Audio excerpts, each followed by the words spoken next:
আসসালামু আলাইকুম বন্ধুরা, কেমন আছো সবাই? আশা করি সকলে ভালো আছো। আবার এক নতুন ভিডিওতে তোমাকে স্বাগতম। আমাদের আজকের ভিডিওর বিষয় হচ্ছে কীভাবে আপনি কম্পিউটারে স্ক্রিনশট নেবেন।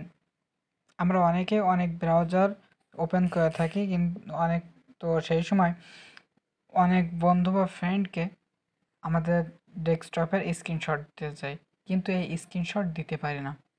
তো কিভাবে দেবেন? খুবই সহজে। তো চলুন দেখে নিই। তো মূল ভিডিও শুরু করার পূর্বে আপনি যদি এখনও আমার চ্যানেলটিতে সাবস্ক্রাইব না করে থাকেন, তাহলে অবশ্যই আমার চ্যানেলটি সাবস্ক্রাইব করবেন। আর যদি অলরেডি সাবস্ক্রাইব করে থাকেন, তাহলে আপনাকে অসংখ্য ধন্যবাদ।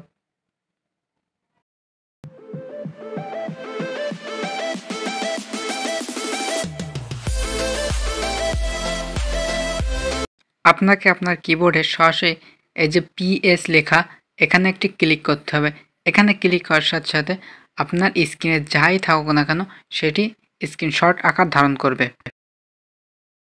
তো আমরা যেহেতু পিএইচে ক্লিক করা শেষ, তো এখন এটি স্ক্রিনশট আকার ধারণ করেছে। তো এখন এটি আমরা যেখানে খুশি সেখানে সেন্ড করতে পারি। তো আমি এখন এটি আমার মেসেঞ্জারে সেন্ড করে দেখাচ্ছি। তো মেসেঞ্জারে আসার পরে এখানে